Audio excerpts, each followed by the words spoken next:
Diarra, ce soir, vous nous parlez d'électricité. Oui, car l'énergie, c'est le carburant de l'économie. Pas d'énergie, pas d'usine, pas d'électricité, pas de travail dans les bureaux. Bref, c'est fondamental.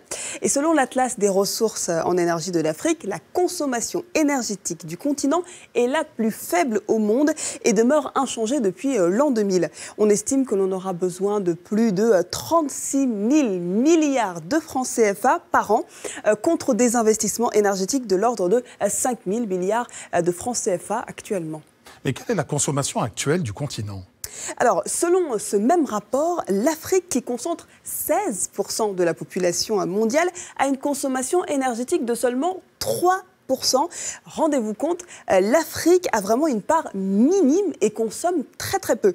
Pour schématiser, l'énergie nécessaire à 2 utilisations d'une bouilloire électrique par une famille britannique correspond à plus de 5 fois l'électricité consommée par un Malien en une année. Et comme vous le voyez sur cette carte qui apparaît sur votre écran, plus les couleurs sont sombres, eh bien, moins ces pays consomment d'électricité. On voit bien que l'Afrique consomme très peu d'énergie. Et Diarra, quels sont les pays les mieux lotis ?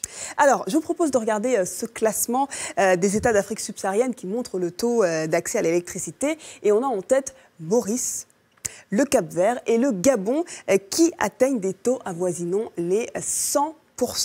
En revanche, en queue de peloton, on a le Soudan du Sud, le Tchad et enfin le Burundi. Y a-t-il eu des évolutions ces dernières années ? Alors, au niveau mondial, il faut savoir que le pourcentage de la population ayant accès à l'électricité est de 87%. Ça, c'était en 2016, contre 71% en 1990. Donc, sur le continent africain, il y a très peu d'évolution, puisqu'entre 1990 et 2016, les données ont peu changé ces dernières années, avec un taux avoisinant les 30%. Mais comment est-ce qu'on peut expliquer cela ? Alors, l'électricité est une énergie difficile d'accès en Afrique, sans compter les nombreuses coupures. Elles sont de 56 en moyenne par année et par pays, selon l'OCDE.